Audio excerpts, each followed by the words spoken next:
Olá, a nossa pesquisa se intitula Aula, uma questão técnica ou projeto relacional, BNCC e os protagonismos das editoras. Foi desenvolvida por mim, Jéssica Monteiro, e pela professora doutora Kátia Silvia Cunha. A construção do nosso objeto e justificativa. Então, voltamos a olhar para os documentos oficiais que norteiam os processos de ensino e aprendizagem e tivemos uma inquietude em querer compreender se esses processos se dão, de fato, a partir de técnicas ou de construções em sala de aula. O nosso problema de pesquisa, a utilização de técnicas inovadoras garante, de fato, uma aprendizagem mais significativa? Como objetivo geral, averiguar as possibilidades e limites do uso de técnicas na educação básica, indicadas como solução para o processo de ensino e aprendizagem, e objetivos específicos, compreender as concepções de ensino e aprendizagem presentes no livro Exercícios para atingir proficiências nas 49 técnicas e maximizar a aprendizagem, da coleção Aula Nota 10, versão 2011, também investigar a relação existente entre o uso de técnicas pedagógicas e o êxito na aprendizagem e avaliar o livro Exercício para atingir proficiências nas 49 técnicas e maximizar a aprendizagem da coleção Aula Nota 10, versão 2011. Então, voltando os nossos olhares para o currículo, a Base Nacional Comum Curricular, que tem como objetivo garantir, né, os processos de ensino e aprendizagem em sala de aula. Vale salientar que esse documento ele foi fundamentado sobre o modelo Common Core americano, que é um currículo desenvolvido na Austrália e que é criticado por alguns teóricos e pesquisadores por ser muito tecnicista, por não cumprir e atender às demandas de dentro da sala de aula e também por ter um olhar comercial e empresarial, porque não foi desenvolvido por educadores. E também há um fracasso que vem acontecendo dos alunos que realizam exames nacionais. Como metodologia, nossa pesquisa de cunho qualitativo e o nosso objeto de pesquisa foi o livro Aula Nota 10, 49 técnicas para ser um professor campeão de audiência, escrito por Douglas Move. Esse manual ele foi dividido em 7 sessões, o autor desenvolveu 7 sessões e cada sessão apresenta um quantitativo de técnicas que um professor deve aplicar em sala de aula. Então, para fazer a análise desse material, nós faremos uma análise bibliográfica. Então, a gente escolheu, né, para fazer a análise dos dados, algumas técnicas que sintetizam o objetivo de cada sessão, quanto ao processo de ensino e aprendizagem, que a gente passou a apresentar. Tá? Claro, acreditando que os processos de ensino e aprendizagem não se dão por um engessamento curricular. Então, para cada sessão, nós escolhemos um grupo de técnicas. Na seção 1, que é criar altas expectativas acadêmicas, escolhemos a técnica 1 e percebemos que o objetivo dessa técnica seria tornar o momento de aula mais estimulante, como a aprendizagem, exigir, de toda forma, respostas corretas. A técnica 5, ela é chamada de puxe mais. Vemos que ela busca mostrar que alunos com maiores níveis de habilidade auxiliam os que têm dificuldade.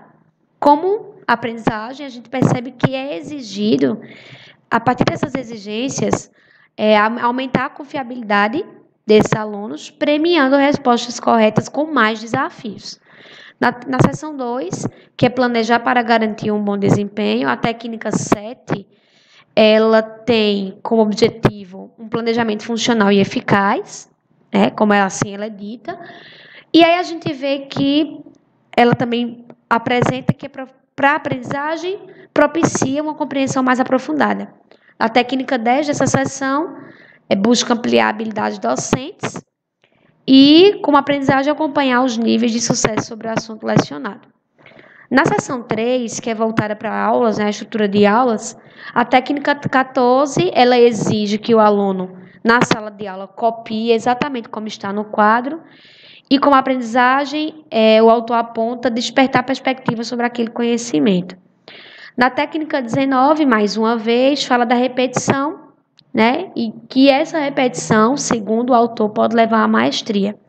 Na seção 4, que é motivar os alunos nas suas aulas, escolhemos a técnica 22, que busca motivar os alunos antes de saber quem deverá receber em voz alta, e como aprendizagem e estímulo mental.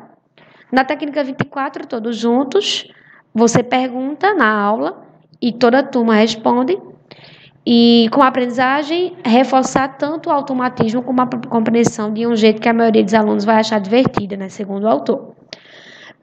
Na seção 5, criar uma forte cultura curricular. Escolhemos a técnica 28, rotina de entrada. Na aula, o autor fala sobre uma otimização do tempo de aula, com aprendizagem, mais tempo para realizar atividades. E a técnica 32, eles falam de comando de atenção. É bem tecnicista mesmo. Não conseguimos identificar questões voltadas para a aprendizagem.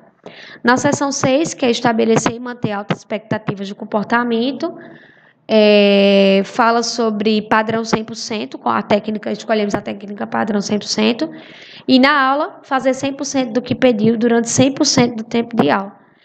E como aprendizagem é apontado ação, gera reação. A técnica 42, sem aviso, não alertar, né, em aula, não alertar os alunos de suas possíveis ações.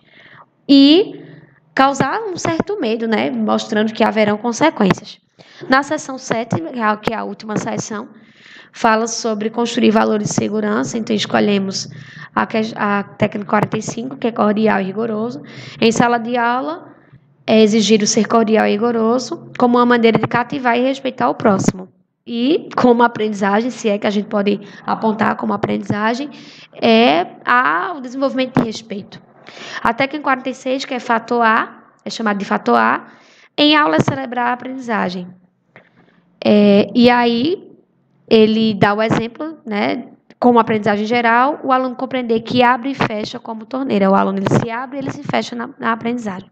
Então, a gente percebe que há um tecnicismo, né, e que alguns teóricos, como o próprio Paulo Freire, como Pimenta, como Garcia, né, que apontam que os processos de ensino e aprendizagem não é algo pronto, porque a gente tem que considerar todos os fatores sociais, psicológicos, né, culturais, e que técnicas engessa esse processo e limita o professor a despertar uma aula mais encantadora, uma aula que dê, de fato, voz ao aluno. Então, como considerações finais, né, nós acreditamos, assim como Magela, que uma aula é constituída por procedimentos de ensino que se referem a ações, métodos, modalidades, técnicas, atividades que diz respeito às formas de intervenção na sala de aula e que se contrapõem ao engessamento curricular, que é justamente como vem apresentando a nossa BNCC, por ter sido desenvolvida a partir desses manuais de ensino. Então é isso, muito obrigada.